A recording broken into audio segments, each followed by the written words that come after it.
ओम नमः शिवाय। नमो नमस्तहितंकराय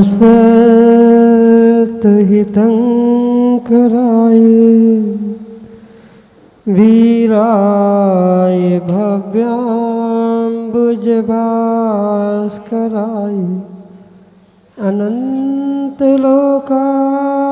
सुरार्चिताय देवादिदेवाय नमो जिनाय देवादिदेवाय नमो जिनाय। पंच परमेष्टि भगवान की परम पूज्य आचार्य भगवंत गुरुवर विशुद्ध सागर जी मुनि महाराज की परम पूज्य मुनि श्री सुप्रभ सागर जी महाराज की 3 करोड़ 9 करोड़ मनराजों की समीचीन विकल्पों का सम्यक समाधान, सम्यक ज्ञान की वह अनूठी विधा जिसके माध्यम से हम सभी अपने ही मन के अनेक समीचीन विकल्पों का सम्यक रूप से समाधान आगम के परिप्रेक्ष्य में प्राप्त करते हैं। क्योंकि संसारी जीवों के मन में विकल्प उत्पन्न होना स्वाभाविक है। यदि विकल्प नहीं है तो संसार भी नहीं है। से संसारी जीवों के मन में जो विकल्प उठते हैं और जो पुरुषार्थ करके अपने विकल्प को समीचीनता प्रदान करते हुए निर्ग्रंथ गुरु तक भेजने का पुरुषार्थ करते हैं, उनको सम्यक रूप से समाधान भी प्राप्त होता है और वही समाधान हमारे आत्म कल्याण का दिग्दर्शन कराने वाला होता है। परम पूज्य आचार्य भगवंत गुरुवर विशुद्ध सागर जी महाराज के मंगल सभा शिष्य आत्म कल्याण की वह अनूठी विधा समीचीन विकल्पों का सम्यक समाधान परम पूज्य मुनि श्री सुप्रभ सागर जी महाराज के मुखारविंद से आपको प्राप्त होता है और वही सम्यक समाधान निश्चित ही अंतरंग में एक अनूठी सुख शांति की अनुभूति कराने वाला होता है। ऐसे आत्म कल्याण की अनूठी विधा से आप भी जुड़ने का प्रयास करें और अपना समीचीन विकल्प भेजते हुए उसका सम्यक समाधान प्राप्त करें। प्रारंभ करते हैं आज का सम्यक समाधान और आज के पहले विकल्प के लिए श्रीमती मीनाक्षी प्रदीप जैन, ऋषिनगर उज्जैन मध्य प्रदेश से महाराज के चरणों में बारंबार नमोस्तु निवेदित करते हुए अपना समीचीन प्रश्न रख रहे हैं कि गुरुदेव वात्सल्य पर्व रक्षाबंधन कैसे मनाएं। हमारे समीचीन विकल्प का सम्यक समाधान करते हुए हमारा मार्गदर्शन करने की अनुकंपा करें। नमोस्तु महाराज जी, नमोस्तु। ओम नमः सिद्धम। परम पूज्य आचार्य भगवान गुरुवर विशुद्ध सागर जी महाराज की, परम पूज्य मुनि श्री सुप्रभ सागर जी महाराज जी की। रक्षाबंधन पर्व मात्र राखी पूर्णिमा या रक्षाबंधन तक ही सीमित नहीं है, अपितु जैन दर्शन की अपेक्षा से वह एक वात्सल्य पर्व है जो धर्म और धर्मात्मा की सुरक्षा के निमित्त से प्रारंभ हुआ था। शायद उसके कथानक के साथ साथ इसका विषय और बहुत अच्छे से इसका मनाने का उद्देश्य भी श्रावक समझ सकते हैं, पर संक्षेप में अगर रक्षाबंधन मनाने का कोई एक विषय या उसकी एक पद्धति समझना चाहता है तो उसके लिए जो उसका मुख्य उद्देश्य वात्सल्य के निमित्त से या धर्म की रक्षा के निमित्त से प्रारंभ हुआ था वो वहाँ पर समझने की आवश्यकता है। आज जो मात्र राखी पूर्णिमा के रूप से रक्षाबंधन मनाया जाता है, मतलब एक बहन भाई के हाथ पर कलाई पर राखी बांधती है और भाई उसके लिए कुछ भेंट रूप देता है, ये जो मात्र एक सीमित व्यवस्था बनी है ये वास्तव में आगम की व्यवस्था नहीं। आगम के परिप्रेक्ष्य में एक धर्मात्मा दूसरे धर्मात्मा की धर्म की रक्षा करे, धर्मात्मा की रक्षा करे, इस उद्देश्य से जो पुरुषार्थ करता है, रक्षा सूत्र कलाई पर बांधते हुए संकल्प करता है कि मैं भी धर्म की रक्षा करूं, आप भी धर्म की रक्षा करें, इस उद्देश्य से ही रक्षाबंधन वात्सल्य पर्व मनाना चाहिए। जैसे 701 मुनिराजों के उस उपसर्ग को विष्णु कुमार मुनिराज ने उस समय पर दूर किया था, ऐसे ही प्रत्येक धर्मात्मा दूसरे धर्मात्मा पर आने वाला उपसर्ग, धर्म पर आने वाला उपसर्ग दूर करे, धर्म की धर्मात्मा की रक्षा हो, इस उद्देश्य से ही परस्पर में वात्सल्य की वृद्धि हो, धर्म की प्रभाव ना हो, इसी मुख्य उद्देश्य से ये वात्सल्य पर्व या रक्षाबंधन मनाना चाहिए।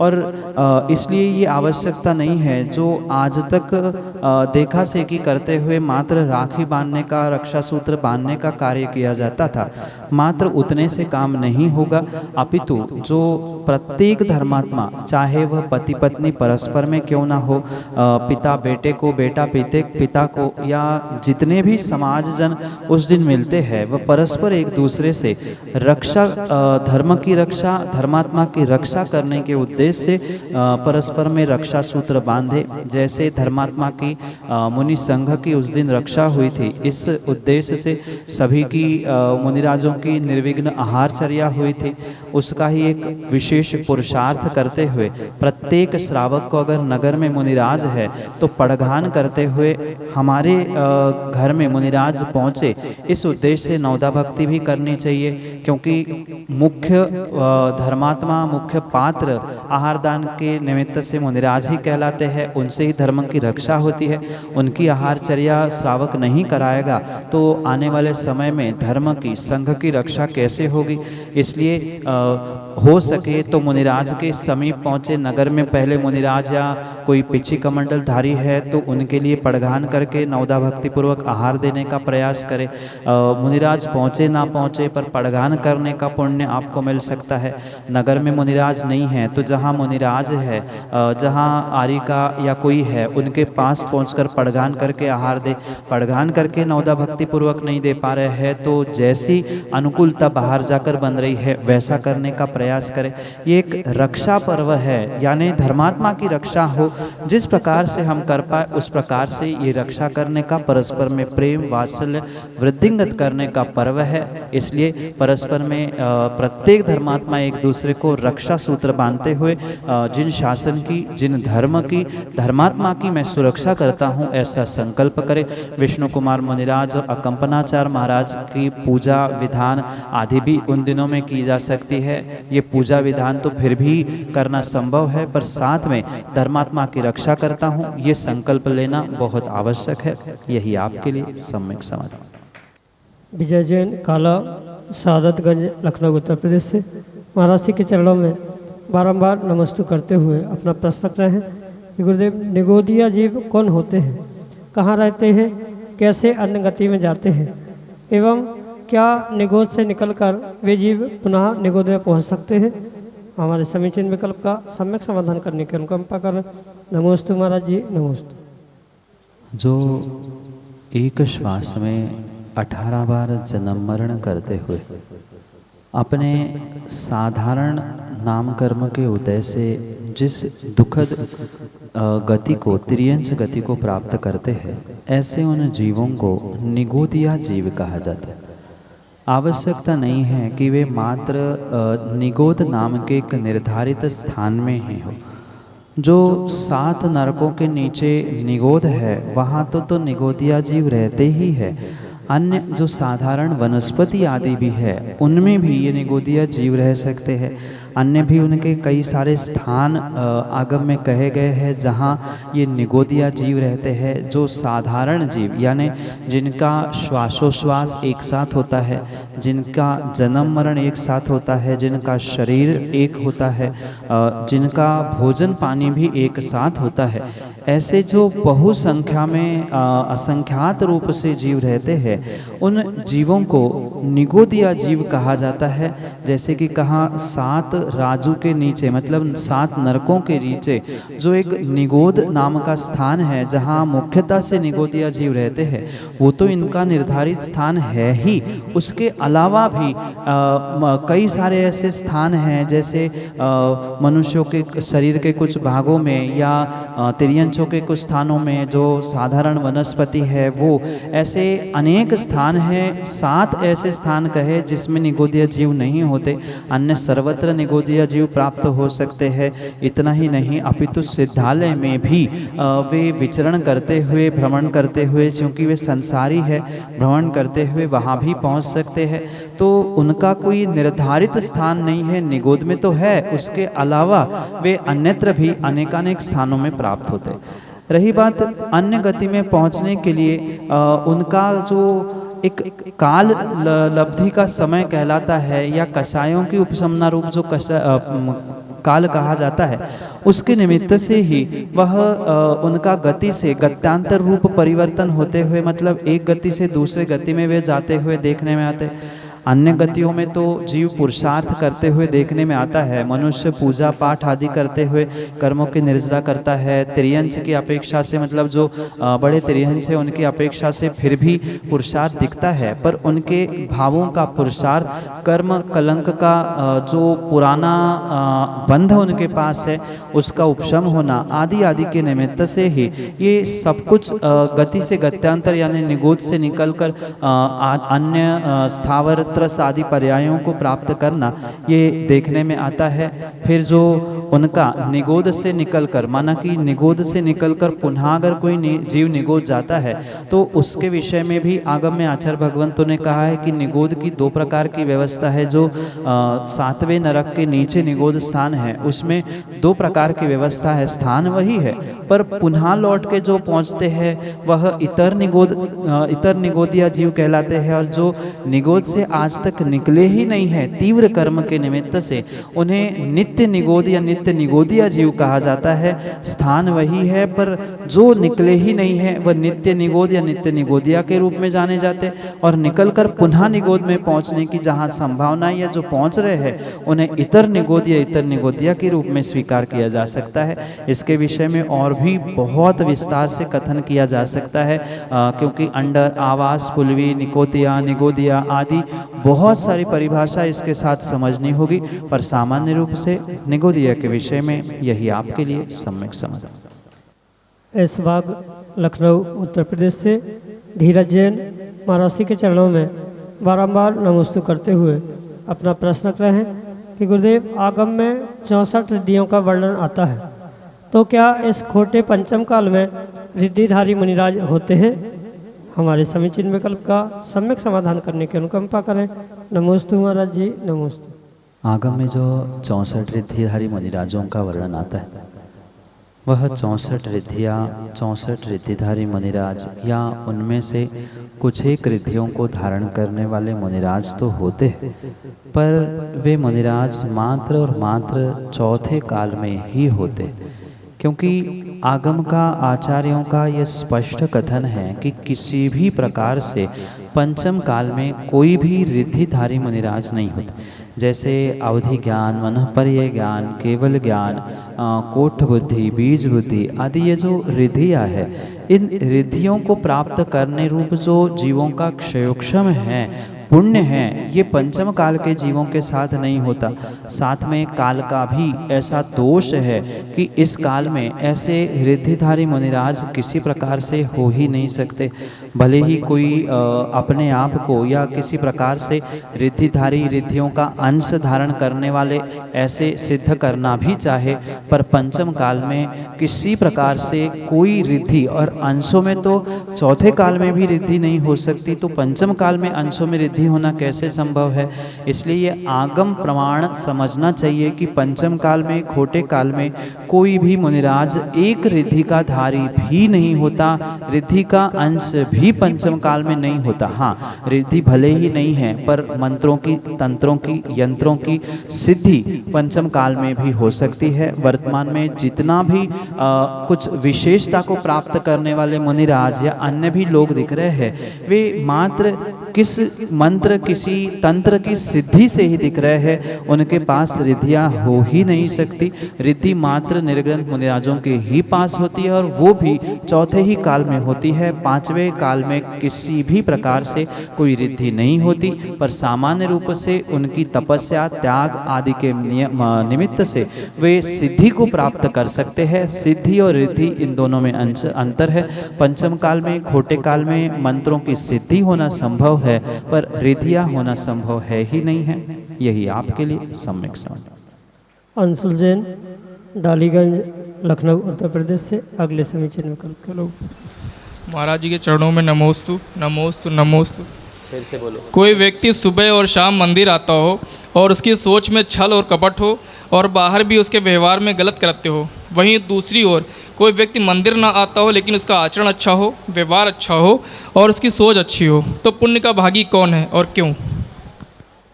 अगर सही मायने में धर्मात्मा पुण्यात्मा खोजा जाए तो सही मायने में पूर्ण रूप से दोनों भी पुण्यात्मा नहीं है, दोनों भी पूर्ण रूप से पुण्य प्राप्त नहीं कर। इसलिए क्योंकि एक व्यक्ति अच्छा तो है पर सच्चा नहीं है और एक व्यक्ति सच्चा तो है पर अच्छा नहीं। जिसने सच्चे धर्म को समझा है वह धर्म की क्रियाओं को तो कर रहा है पर उसका बर्ताव, उसकी सोच, उसका व्यवहार अच्छा नहीं है, इसलिए वह अच्छा धर्मात्मा नहीं कहलाए।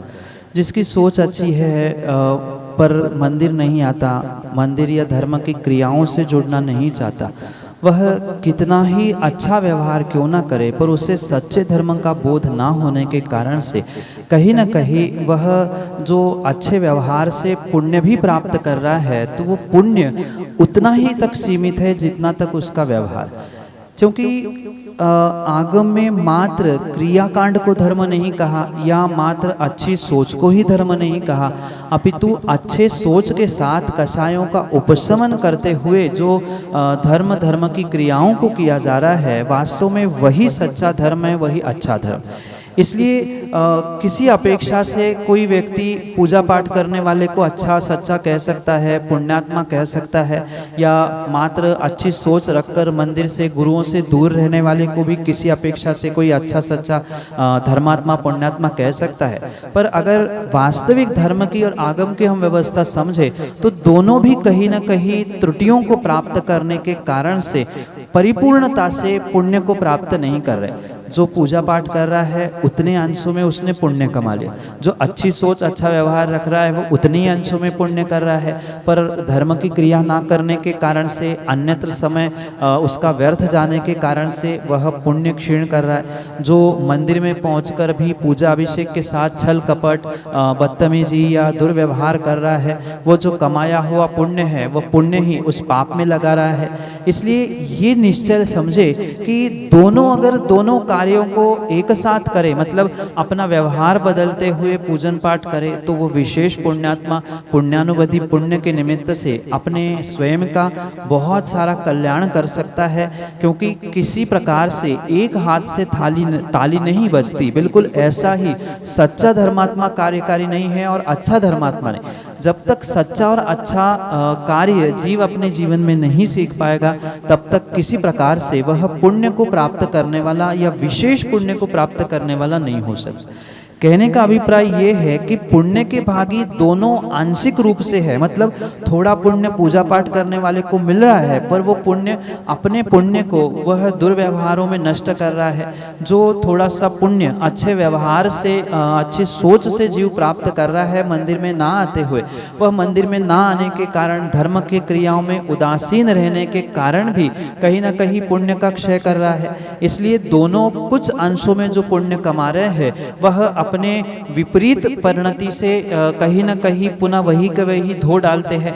इसलिए जिसका व्यवहार अच्छा है, जिसकी सोच अच्छी है, वो बहुत कुछ करे आवश्यक नहीं है, पर कम से कम प्रतिदिन मंदिर आकर पूजन पाठ करने लग जाए, कम से कम अभिषेक कर ले, गुरु से आशीर्वाद लेकर गुरु सेवा से जुड़ने का प्रयास करे, इतना भी कर ले तो भी कुछ अंशों में वह अपने पुण्य को संवर्धित कर सकता है या पुण्य की सुरक्षा कर सकता है। और जो पूजा पाठ करते हुए छल कपट कर रहा है वो तो स्वाभाविक सी बात है। जो मंदिरों में आपको चूहे, छिपकली, कॉकरोच आदि घूमते हुए दिख रहे हैं, या ये जो वनस्पति, पेड़ पौधे या अन्य भी चित्रियंश दिख रहे हैं, वे कहीं ना कहीं पूजा पाठ धर्म करते हुए छल कपट करने के ही नतीजे से मंदिर में हुए जन्मे पुण्य के उदय से पर त्रियंश पर्याय उनको मायाकारी छल कपट से ही प्राप्त हुई है। इसलिए ऐसा जो कार्य करते हैं, मतलब मंदिर में पूजन पाठ करते हुए छल कपट करते हैं, वे पूजन पाठ के पुण्य के उदय से मंदिर में तो जन्म लेते हैं, पर मायाचारी छल कपट दुर्व्यवहार के कारण से कहीं ना कहीं त्रियंश बनकर कबूतर, बंदर, चूहे, छिपकली के पर्याय को प्राप्त करते हैं। इसलिए दोनों को अपनी अपनी दशाओं को और विचारों की परिणति की दशाओं को बदलने की आवश्यकता है। सच्चा और अच्छा धर्मात्मा बनने से ही पुण्यानुबंधी पुण्य आत्म कल्याण के लिए, स्वपर कल्याण के लिए प्राप्त हो सकता है, अन्यथा नहीं। यही आपके लिए सम्यक समझ। श्रीमती मंजू पाटौदी, डालीगंज, लखनऊ, उत्तर प्रदेश से अगले समीचीन विकल्प। गुरुवर के चरणों में बारंबार नमोस्तु नमोस्तु नमोस्तु। गुरुवर, मेरा प्रश्न है, उपवास करते समय, मतलब करते हैं जिस दिन, कुल्ला करके मंदिर आना चाहिए या नहीं आना चाहिए? और व्रत करके जैसे एक समय खाना खा रहे हैं तो सवेरे कुल्ला करके मंदिर आए या नहीं? नमोस्तु। माँ श्रावक और श्राविकाओं को अपनी श्रावक अवस्था का बहुत विवेकपूर्वक ध्यान रखने की आवश्यकता है, क्योंकि श्रावक श्रावक है, महाव्रती नहीं। महाव्रतियों के लिए तो मात्र एक बार भोजन या उनके लिए जो उपवास आदि की व्यवस्था, एकासन आदि की व्यवस्था कही है, वह श्रावकों के लिए नहीं कही, क्योंकि श्रावक पूर्ण रूप से हिंसा का त्यागी नहीं होता। जैसे 4 प्रकार की हिंसा कही है, उसमें से संकल्पी हिंसा का तो श्रावक का त्याग होता है, पर उद्योगी, आरंभी और विरोधी हिंसा का त्याग श्रावकों का नहीं होता।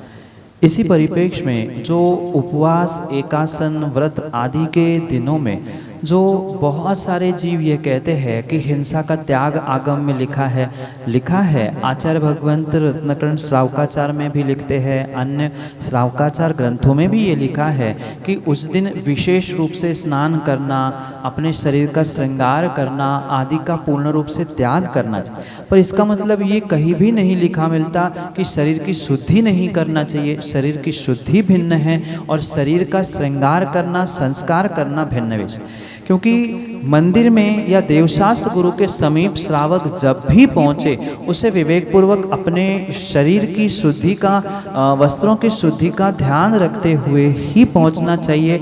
अन्यथा वह शरीर की अशुद्धि या वस्त्रों की अशुद्धि, मन की अशुद्धि के कारण से कहीं न कहीं पाप कर्मों का ही आश्रयबंध करता है। जैसे करकंडुक चरित्र अगर आपने पढ़ा हो तो उसके विषय में स्पष्ट आया है कि हाथ और पैर बिना धोए भावुकता में श्रावक मंदिर पहुंचता है, जिसके कारण से उसके हाथों में और पैरों में खुजली हो गई थी। तो ऐसा अविवेकपूर्वक कार्य श्रावकों को शोभा नहीं देता। कुछ एक जीव जो वर्तमान में आचार्य भगवंत के कथन को एकांतिक लेते हुए समझ रहे और कह रहे हैं कि हम तो नहाते ही नहीं हैं, फिर नहाते नहीं हो तो अभिषेक पूजा रूपी आपका कर्तव्य कैसे हुआ? हमारा उपवास है तो मुनिराज को भी हम आहार नहीं देंगे, हमारा त्याग है। ये अविवेक पूर्वक कार्य है। 6 आवश्यक जब श्रावकों के लिए कहे हैं, वह चाहे आपका व्रत हो, चाहे आपका उपवास हो, चाहे आपकी अन्य कोई भी विषमता क्यों न हो, प्रतिदिन ये 6 आवश्यक करने की आगम में आचार्य भगवंतों ने आज्ञा दी है। इसलिए शरीर की शुद्धि और शरीर के संस्कार, शरीर का श्रृंगार, इसमें जमीन आसमान का अंतर जो आगम में कहा है ये समझना होगा। जैसे बहुत साबुन, उपटन, तेल आदि आदि लगाते हुए नहाना, शरीर को संस्कारित करना, इसका तो त्याग है, पर सामान्य रूप से पानी आदि से शरीर की शुद्धि करना, साथ में जैसे दंत धावन के रूप में भी जो मुनिराजों का त्याग है, ऐसा श्रावकों का दंत धावन का या कुल्ला करने का कोई नियम नहीं है।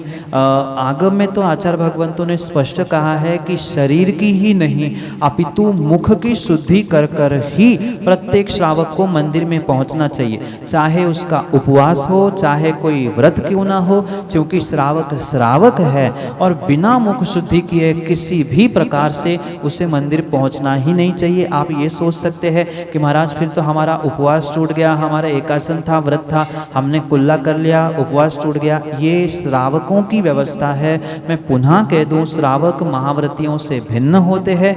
आप कुल्ला किए बिना, मुख की शुद्धि किए बिना अगर मंदिर जा रहे हैं तो कहीं ना कहीं बहुत बड़े पाप कर्म को, और मैं तो कहता हूँ जैसे हाथ बिना धोए मंदिर पहुँचने वाले को हाथ में खुजली हुई थी, ऐसा ही कि कुछ विपरीत फलों को जीव प्राप्त कर सकता है। क्योंकि आपने स्वयं अनुभव किया होगा, रात्रि निद्रा में मुख में जो लार बनती है, उस लार के निमित्त से बहुत सारे जीव वहाँ उत्पन्न होते हैं, और उसको आप विसर्जित किए बिना, सामान्य पानी के कुल्ले की बात चल रही, किसी प्रकार से ब्रश, दंत मंजन, पेस्ट या जो आज बहुत विविध प्रकार के माउथ फ्रेशनर आदि का प्रयोग करने का किसी प्रकार से वहाँ प्रयोजन नहीं है। मात्र जल को, प्रासुक जल को मुख में लेके 2-3 बार उसे निकाल देना, इसी प्रकार से कुल्ले की व्यवस्था मुख शुद्धि के रूप में उपवास के भी दिनों में, व्रतों के भी दिनों में, देव दर्शन के पूर्व मंदिर आदि क्रियाओं के पूर्ण करना आवश्यक नहीं, अपितु श्रावकों के लिए अनिवार्य ही है। और उसी का ध्यान रखते हुए ही आपको ये पुरुषार्थ करना चाहिए, क्योंकि पुनः मुनिराज की चर्या और श्रावकों की चर्या में किसी भी प्रकार से तुलना नहीं हो सकती। मुनिराज का एक भुक्ति का नियम है, अदंत धावन उनका नियम है, इसलिए वे अपने नियम का परिपालन करते हैं। पर श्रावकों के लिए यही आज्ञा है कि वे अपने शरीर की शुद्धि, वस्त्र की शुद्धि, मन की शुद्धि के साथ मुख की शुद्धि करते हुए ही मंदिर जाते हैं। जैसे पुराने मंदिरों में पहले व्यवस्था होती थी कि वहीं पर स्नान करके ही मंदिर के वहाँ शुद्ध वस्त्र अलग से स्वयं डाल के जाते थे, उसे पहनकर भगवान का अभिषेक पूजन करना, या मंदिर आते ही पहले पैर धोना। आजकल तो पैर धोने की भी व्यवस्था समाप्त हो गई। पहले मंदिर पहुँचते हुए स्नान करने के बाद सोले के वस्त्र पहन के आने के बावजूद भी पुनः छींटे लेकर मंत्रों से शुद्धि की जाती थी। प्रवेश करते हुए ही निश्चय निश्चय निश्चय कहते हुए प्रवेश किया जाता था। ये सभी व्यवस्थाएं आप समाप्त हो गई है। इसे विवेक पूर्वक पुनः समझकर प्रारंभ करने की आवश्यकता है। इसलिए चाहे उपवास का दिन हो, चाहे व्रत का दिन हो, श्रावकों के लिए आगम में आचार्य भगवंतों की यही आज्ञा है कि उसे मात्र मुख शुद्धि यानी सामान्य रूप से कुल्ला करते हुए ही पहुंचना चाहिए। वह पानी पीने के अभिप्राय से कुल्ला नहीं किया जा रहा। हाँ, पानी पीने के अभिप्राय से गला गीला हो जाए, कंठ गीला हो जाए, इस अभिप्राय से किया जा रहा है तो उपवास व्रतों में अतिचार लग सकता है। अन्यथा मुख शुद्धि के उद्देश्य से मुख में लिया हुआ पानी आपके लिए पाप का या किसी अन्य दोषों का आश्रय करने के लिए निमित्त नहीं हो सकता। यही आपके लिए सम्यक समझ।